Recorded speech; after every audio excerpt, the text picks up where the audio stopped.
তোমরা তো সকলেই জানো গতকালকে আসি আমরা দিদির বাসায়। দিদির বাসায় এসে আমি আর আমার বরমশাই দুজনে আমরা অনেক এনজয় করতেছি।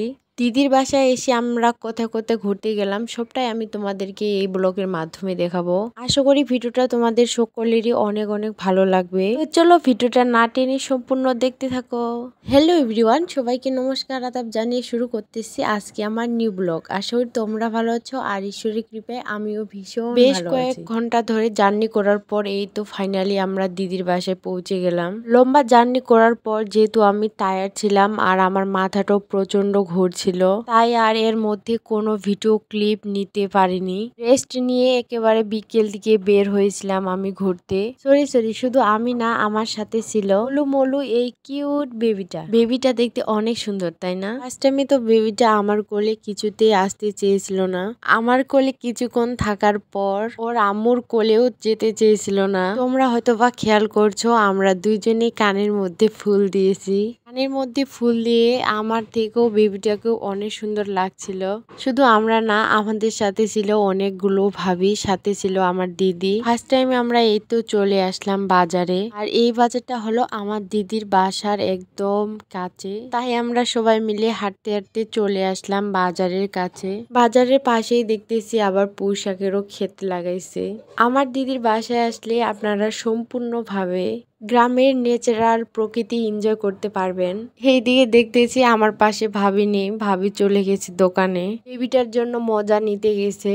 তোমরাও দেখেছো ভাবির কাণ্ড, বেবিটার মজা নেওয়ার সাথে সাথে আমাদের সকলের জন্য এই চকলেটগুলো নিয়ে আসে। এই কোকোনাটের চকলেটগুলো আমার ভীষণ পছন্দ। আমি তো কোনোদিনও বড়ই হইলাম না, এখনো আমি দাঁত দিয়ে সবকিছুই ছিঁড়ি, দিয়েও তো ছেঁড়া যায় তাই না, কিন্তু আমি সেটা করি না। মানে হলো হাতের কাজ দাঁত দিয়ে করি। তোমাদেরকে এখন যে বাড়িটা আমি দেখাচ্ছি সেটা হলো মাঠের মাঝখানে একদম বাড়িটা।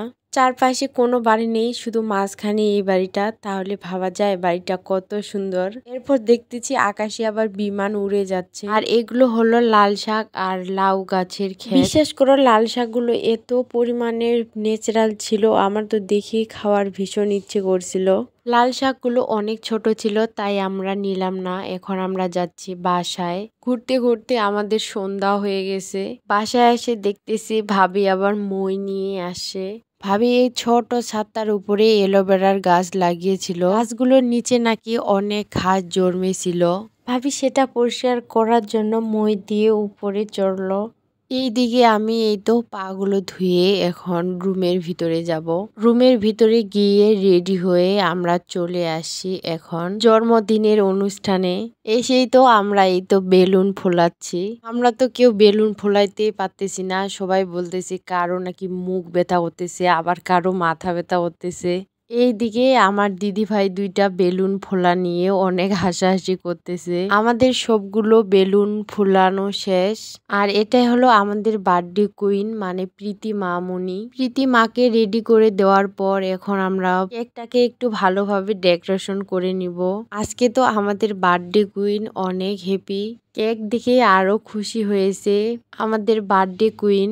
জন্মদিনের অনুষ্ঠানটা একেবারে ঘরোয়া নিয়মে করতেছি আমরা। শুধু আমরাই এখানে ছিলাম। ঢাকা শহরের মধ্যে দিদিদের তেমন একটা রিলেটিভ নেই, হাতে গোনা যে কয়েকজন ছিল দিদিরা তাদেরকেই ইনভাইট করছিল।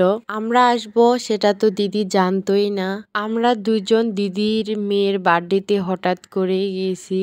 এই যে আমি এখন মোমবাতির প্যাকেট থেকে মোমগুলো বের করে নিচ্ছি। মোমগুলো বের করার পর মোমগুলোকে আমরা ভালো করে কেকের উপরে বসিয়ে দিব।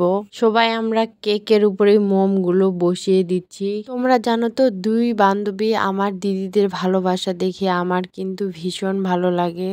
আমার দিদিদের দুই বান্ধবীর মধ্যে সম্পর্কটা কিন্তু অনেক ভালো।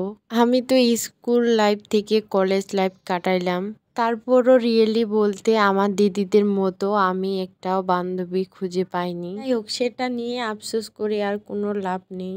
আমরা তো সবাই মিলে মোমবাতিগুলোকে কেকের উপরে ভালোভাবে সেট করে দিলাম। এখন আগুন জ্বালিয়ে দিচ্ছি সবগুলো মোমের উপরে। প্রীতি মামুনিকে সবাই আশীর্বাদ করবেন। এই মোমবাতির আলোর মতোই যেন ওর জীবনটা আলোকিত হয়। সব কিছু ভালোভাবে সাজিয়ে নেওয়ার পর এখন আমরা এই তো কেকটা কাটতেছি। হ্যাপি বার্থডে টু ইউ প্রীতি মামুনি। ওইদিকে আমার দিদি জিজুরা হ্যাপি বার্থডে বলে চিল্লাচ্ছে আর আমরা কেক কাটতেছি। বিষয়টা কি মজার তাই না? কাটানো শেষ করে তারপর আমাদের বার্থডে কুইন প্রীতি মামুনি আমাদের সবাইকে কেক খাওয়াই দিচ্ছে। কেক খাওয়া দাওয়া শেষ করে তারপর আমরা এই তো খেতে বসলাম। দিদি আমাদের জন্য অনেক কিছুই রান্না করছিল। খাওয়া দাওয়া শেষ করে প্রীতি মামুনিকে টাটা দিয়ে তারপর আমরা বাসা থেকে বের হচ্ছি। অনেকটা রাত হয়ে গেছিল, তাই আমরা ওখানে আর বেশিক্ষণ থাকলাম না। আজকে কিন্তু দিদি পোলাও, মুরগির মাংস অনেক কিছুই রান্না করছিল। পোলাও আমাকে তেমন একটা ভালো লাগে না, তবে আজকে আমি অনেকগুলো পোলাও খাইছি। পোলাওটা আমার কাছে ভীষণ মজাদার লেগেছিল।